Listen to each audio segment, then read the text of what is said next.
हमारी धरोहर चैनल का उद्देश्य अपने दर्शकों के समक्ष बिना किसी धर्म, संप्रदाय या मतांतर के भेदभाव के अपने देश के आध्यात्मिक, सांस्कृतिक एवं ऐतिहासिक तथ्यों को प्रस्तुत करना है। देर न करते हुए नीचे दिए बेल आइकन को दबाकर हमारे चैनल को सब्सक्राइब कर लें। हमें विश्वास है कि आप हमारे वीडियोस को अधिक से अधिक लाइक और शेयर करेंगे, जिससे हमें अपने देश के आध्यात्मिक, सांस्कृतिक और ऐतिहासिक धरोहरों से संबंधित जानकारियां उपलब्ध कराने में प्रेरणा एवं प्रोत्साहन मिले। अपने इस चैनल के अंतर्गत सर्वप्रथम सिख बंधुओं के लिए भेंट स्वरूप 10 गुरु साहबान से संबंधित संक्षिप्त कथाएं प्रस्तुत की जा रही हैं। हमें पूर्ण विश्वास है आप पसंद करेंगे। हमारी धरोहर सुने अनसुने तथ्य। चौथी कड़ी के रूप में आज हम बात करेंगे गुरु रामदास जी के जीवन के बारे में। आपका पहले का नाम जेठाजी था। आपका जन्म कार्तिक बदी 2 संवत 1591 को चूना मंडी निवासी श्री हरदास मल के घर हुआ। आपकी माता दया कुंवर जी थी। छोटी उम्र में ही आपके सिर से पिता का साया उठ गया था। आपकी माता आपको अपने यहाँ बासर का गांव ले आई। यहाँ वे उबले चने की घुंघनियां बेचा करते थे। आप शुरू से ही संत स्वभाव के थे। एक दिन जब आप चने बेच रहे थे, एक साधु ने आपसे चने मांगे। आपने उसे एक मुट्ठी चना दे दिया। साधु ने पुनः मांगा। आपने पुनः 3-4 मुट्ठी चने दे दिए। साधु ने जब फिर मांगा तो आपने अपने सारे चने उसे दे दिए। इस पर साधु भाई जेठा पर बहुत प्रसन्न हुए और उन्हें आशीर्वाद देकर चले गए। आपका विवाह 25 फाल्गुन संवत 1610 को गुरु अमरदास जी की छोटी पुत्री बीबी भानी जी के साथ हुआ, जिनसे 3 पुत्र बाबा पृथ्वीचंद जी, बाबा महादेव जी एवं अर्जुन देव जी हुए। विवाह के पश्चात जेठाजी गोविंदवाल में अपने ससुर गुरु अमरदास जी के पास ही रहने लगे। वे यहाँ एक दामाद के रूप में नहीं, अपितु गुरु के अनन्य सिख के रूप में रहकर दिन रात उन्हीं की सेवा में सतत संलग्न रहते। संवत 1616 में जब गुरु अमरदास जी 84 सीढ़ियों की बावली बनवा रहे थे, तब जेठाजी सिर पर मिट्टी की टोकरी रखकर स्वयं इस कार्य में सहयोग कर रहे थे।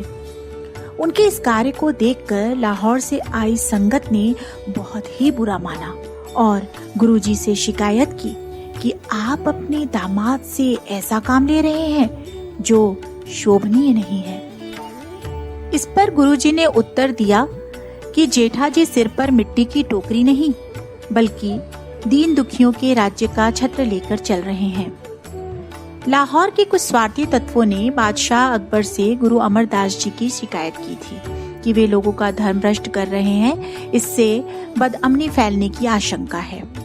इस पर अकबर ने सफाई देने के लिए गुरुजी को लाहौर आने का बुलावा भेजा। गुरुजी ने अपनी जगह जेठाजी को अकबर के पास भेज दिया। जेठाजी ने अकबर को सिख मत के अनुसार मनुष्य मात्र का एक ही जाति का होने का सिद्धांत समझाया, तो वह अत्यंत प्रभावित और प्रसन्न हुआ। इतना ही नहीं, वह स्वयं गुरु अमरदास जी के दर्शनों के लिए गोविंदवाल चल कर आया। संवत 1622 में अकबर ने झवाल परगने के 12 गांव का पट्टा गुरुजी के नाम लिख दिया।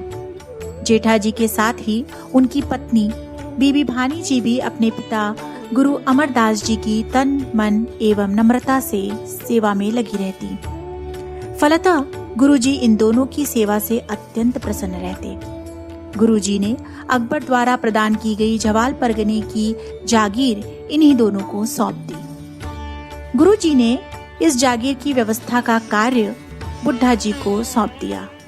बाबा बुड्ढा जी ने इस भूमि में कृषि उत्पादन द्वारा लंगर के लिए पर्याप्त आमदनी शुरू कर दी। संवत 1627 में जेठाजी ने गुरु की आज्ञा से अमृतसर के सरोवर को बनवाना शुरू किया। बाद में इसे गुरु अर्जुन देव जी ने संपूर्ण करके पक्का करवाया और इसका नाम संतोष सर रखा। जेठा जी की योग्यता, नम्रता और सेवा से गुरु अमरदास जी सदैव ही अत्यंत प्रसन्न रहते थे। भाद्रपद सुदी 13 संवत 1631 को उनका नाम रामदास रखा और गुरुगद्दी पर अभिषिक्त कर उन्हें अपनी जगह गुरुगद्दी प्रदान कर दी। गद्दी पर विराजमान होने के बाद गुरु रामदास जी कुछ वर्ष तक गोइंदवाल में ही रहकर वाही गुरु हरि नाम की अमृत वर्षा करते रहे। इसके बाद अमृतसर के सरोवर के निर्माण कार्य को पूर्ण करने के लिए अमृतसर आ गए। आपके आदेश पर यहाँ पर अनेक सिखों ने भी अपने मकान बनवा लिए तथा 52 विभिन्न व्यवसायों से संबंधित व्यापारियों ने भी यहाँ अपनी दुकानें स्थापित कर ली। यह बाजार आज भी गुरु का बाजार के नाम से प्रसिद्ध है। गुरु रामदास जी के समय अमृतसर की प्रतिष्ठा में अत्यंत वृद्धि हुई। दूर दूर की संगत आपके दर्शनों के लिए आने लगी। एक बार कई सिद्ध साधुओं का दल इनसे शास्त्रार्थ करने आया।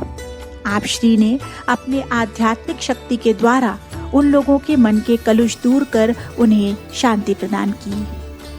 गुरु जी ने संवत 1634 में अमृतसर में ही एक और सरोवर का निर्माण शुरू किया, जिसका नामकरण उनके नाम पर रामदास सरोवर हो गया। बाद में इसका नाम अमृत सरोवर हो गया। फिर इसे लोग रामदासपुर का अमृतसर कहने लगे। समय बीतने पर वर्तमान समय में यह अमृतसर के नाम से प्रसिद्ध है। अमृतसर में ही पंथ के प्रथम गुरु गुरु नानक देव जी के सुपुत्र एवं उदासीन संप्रदायाचार्य बाबा श्रीचंद जी आप श्री से मिलने आए। आप श्री ने उनका बड़े ही प्यार और सत्कार के साथ स्वागत किया। बाबा श्रीचंद जी ने गुरुजी से पूछा कि आपकी दाढ़ी इतनी लंबी क्यों है?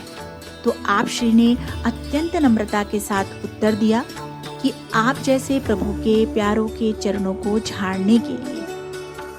बाबा श्रीचंद इनकी इस नम्रता से गदगद होकर धन्य धन्य कह उठे और उन्होंने कहा कि आपकी ख्याति दूर दूर तक व्याप्त है। ऐसे ही सद्गुणों के कारण आपको परमपिता गुरु नानक देव जी महाराज की गद्दी प्राप्त हुई है। आप पूर्ण पुरुष और सच्चे गुरु हैं। गुरु जी ने लगभग 7 वर्षों तक गुरु गद्दी संभालने के बाद भादो सुदी 1 संवत 1638 को अपने कनिष्ठ पुत्र गुरु अर्जुन देव जी को गुरु गद्दी पर आसीन कर दिया। इसके पश्चात आप भादो सुदी 3 संवत 1638 को 47 वर्ष की आयु में परलोक गमन कर गए।